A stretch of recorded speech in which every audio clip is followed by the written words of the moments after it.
La mère posa le repas devant son fils totalement paralysé. Après avoir disposé les couverts, elle s'assit seule par terre pour regarder la télévision. Le fils ne comprenait pas pourquoi sa mère ne le nourrissait pas aujourd'hui. 엄마! 엄마! Quand la mère eut fini de manger, elle demanda avec étonnement pourquoi son fils n'avait pas pris une bouchée. Kingo voulut parler. La mère crut qu'il n'avait pas faim et retira directement le repas. 엄마, 나 배고파. 엄마, 나 배고파요, 엄마! 엄마, 나 배고파! 엄마! La veille, la mère avait encouragé Kingo à se rétablir activement. Elle remarqua qu'il fixait sans arrêt le robot au plafond. C'était son jouet préféré. La mère venait de le décrocher quand le téléphone sonna.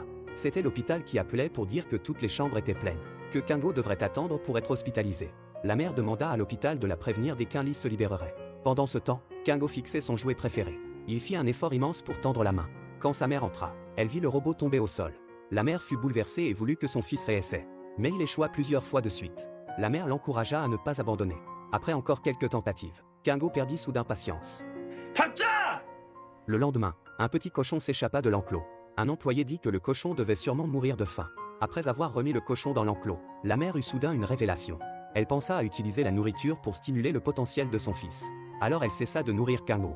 Dès le premier repas, Kingo resta le ventre vide. Mais peu importe ses cris, sa mère ne lui répondait pas. En réalité, la mère avait très mal au cœur pour son fils. Mais elle n'avait pas le choix. 미안해. 엄마가 한 번만 더 할게. 한 번만 더 나쁜 엄마 할게. Les jours suivants, dès que la mère avait fini de manger, elle retirait aussitôt le repas. Pour pouvoir manger, Kingo s'appliqua avec acharnement à la rééducation. Enfin, après plusieurs jours de faim, Kingo réussit à toucher la nourriture. Ce jour-là, l'hôpital de rééducation appela. Une chambre s'était libérée pour Kingo. Elle se réjouit de pouvoir annoncer cette nouvelle à son fils. Mais en ouvrant la porte, elle découvrit son fils en train de manger. La mère fut très heureuse. Ils avaient enfin réussi. Ce jour-là, l'homme sortit de sa rééducation, mais ne trouva pas sa mère. Il fut pris de panique et éclata en larmes, cherchant sa mère partout. En la voyant, Kingo se jeta dans ses bras avec détresse et éclata en sanglots.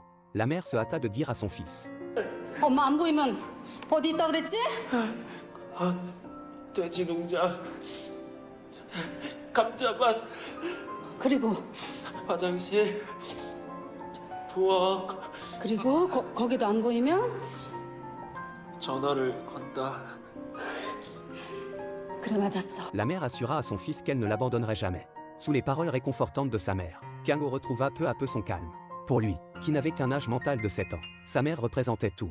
Le soir, de retour à la maison, la mère reçut un appel de l'agence. On lui annonça que l'appartement de Kingo à Séoul arrivait à expiration.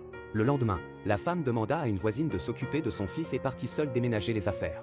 Elle promit à Kingo qu'elle serait de retour avant 5 heures de l'après-midi. Après le départ de sa mère, Kingo resta les yeux rivés sur l'horloge murale. Même fatigué, il tenait bon. 내 말이 맞지? 바보짓 하고 있을 거라고.